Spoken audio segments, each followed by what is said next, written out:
अपने पसंदीदा शो के फुल एपिसोड देखने के लिए अभी डाउनलोड करें दंगल प्ले ऐप।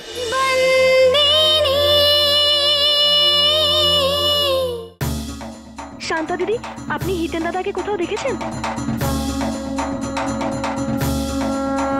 দিদি, হিতেন দাদাকে দেখেছিস রে? হ্যাঁ দেখেছিলাম, পুকুরের কাছে। কি হয়েছে শান্ত? দিদি, আমাদের সমস্যার সমাধান পেয়ে গেছি আমি।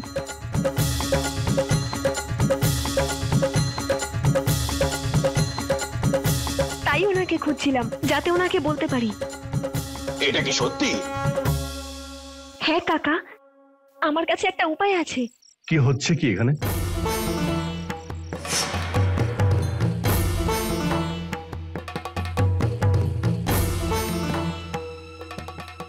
হিতেন দাদা, আমি বলেছিলাম না আমাদের একটা না একটা পথ উনি ঠিক দেখাবেন। উনি আমাদের প্রার্থনা শুনেছেন। ওই হিরেটা ভেঙে গেছে তো কি হয়েছে? আমরা একটা জায়গায় দুটো স্যাম্পল তো পাঠাতেই পারি না?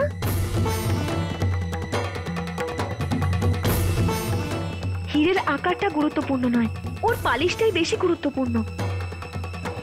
হিতেন দাদা, আমরা আংটির জায়গায় কানের দুলও তো পাঠাতে পারি। দিন, ওই হীরের টুকরোগুলো আমায় দিন।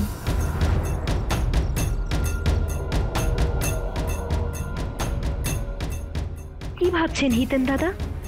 আমি কি ভুল কিছু বললাম? না শান্ত, তোমার কথাটা ঠিক, কিন্তু এটা আর সম্ভব নয়। কিন্তু কেন? এখনো তো আমাদের কাছে একটা রাত রয়েছে। সময় আছে, কিন্তু ওই হিরে নেই।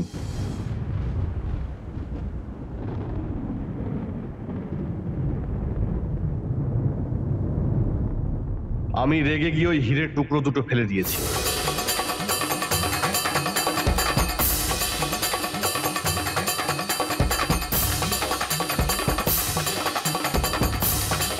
হে ঈশ্বর, এ কি হয়ে গেল?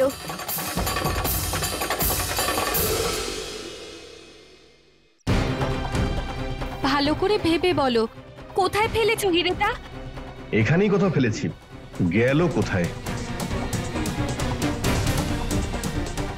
এখানে এসো, এখানে এসো সবাই।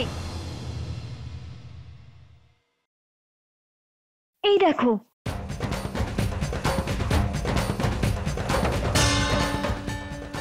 আরে দিদি, এটা তো কানের দুল। বুঝতে পারছি না হিরেটা কোথায় যেতে পারে। আমি তো এখানেই ফেলেছিলাম। আমার সঙ্গে এসব কেন হয়? Damn it! যদি এখানেই ফেলে থাকো, হিরে এখান থেকে যাবে কোথায়?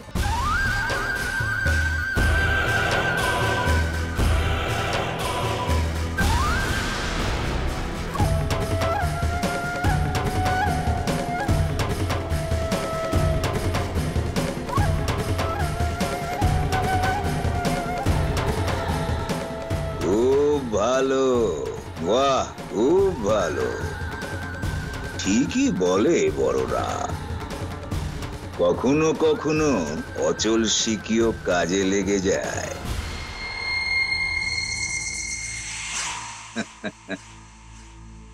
এটা মানতে হবে যে ভাইরা ভাইয়ের কথা ও দৃষ্টি থেকেও তীক্ষ্ণ। কি জিনিস!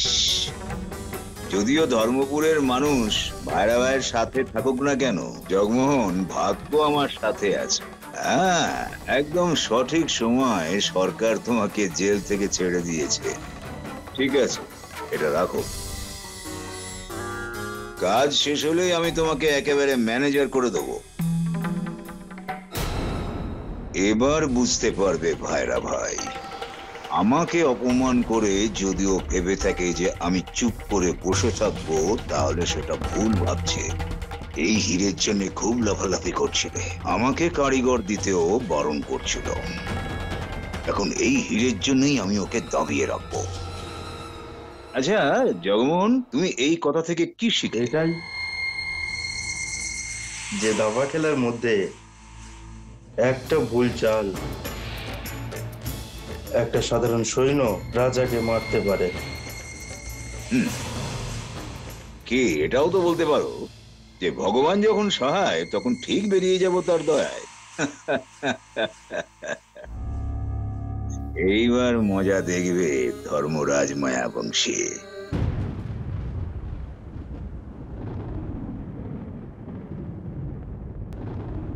কি করব আমি? হাতে আর মাত্র কয়েকটা ঘন্টা রয়েছে, আর এই 10 ঘন্টার মধ্যে যদি আমি কিছু করতে না পারি তাহলে এই ধরমপুরকে খুব সুন্দরভাবে গড়ে তুলতে, সাজিয়ে তুলতে আমার এত বছরের খাটনি এর মধ্যে রয়েছে না, সবকিছু ধুলোয় মিশে যাবে। কিভাবে আমি এসব ব্যবস্থা করব? এই কারিগরদের কাজ, তাদের খাবার দাবার, তাদের বেঁচে থাকা,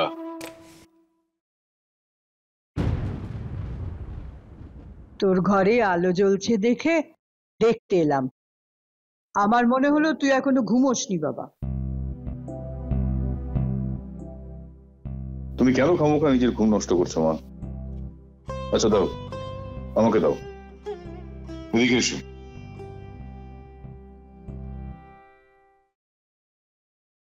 এই গয়নাগুলো কেন নিয়ে আসছো তুমি মা? পুরুষের চোখ দিয়ে দেখলে ওটা গয়না, স্ত্রীর চোখে দেখো শ্রীধন। সুভদ্রা যখন আমাকে দিয়েছিল তখন বলেছিল, মা যখন আমার পরিবারের কোনো বিপদ আসবে এটা সাহায্য করবে। এটা রাখ বাবা।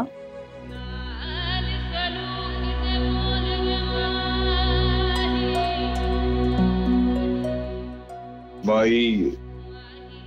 এই গয়নাগুলো আসলে আমার 2 মেয়েকে ওদের মায়ের দেওয়া একটা অন্যতম উপহার। তুমি ভাবলে কি করে যে এগুলোকে আমি বিক্রি করে দেবো? বিভা আর কাদম্বরীর আলাদা রাখা আছে। আজ এটা তোর সবচেয়ে বেশি দরকার। আমি নিজের চোখে দেখেছি যে তুই আর সুভদ্রা কেমন করে ধরমপুর বানিয়েছিস।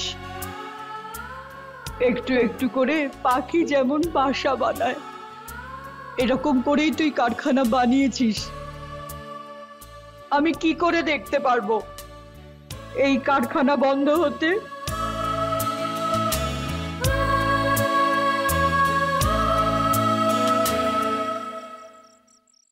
আমি বলতে চাই না।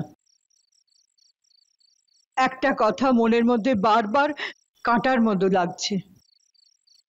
আর এই মেয়ে সন্তু যবে থেকে আমাদের বাড়িতে এসেছে, নাম হোক, কাজ হোক, ব্যবসা হোক, সব নষ্ট হয়ে গেছে। জানি না কেমন ভাগ্য নিয়ে এসেছে। কুলুগুরু তো বলেছিল ওর ভাগ্য অনেক ভালো, ভালো না চাই।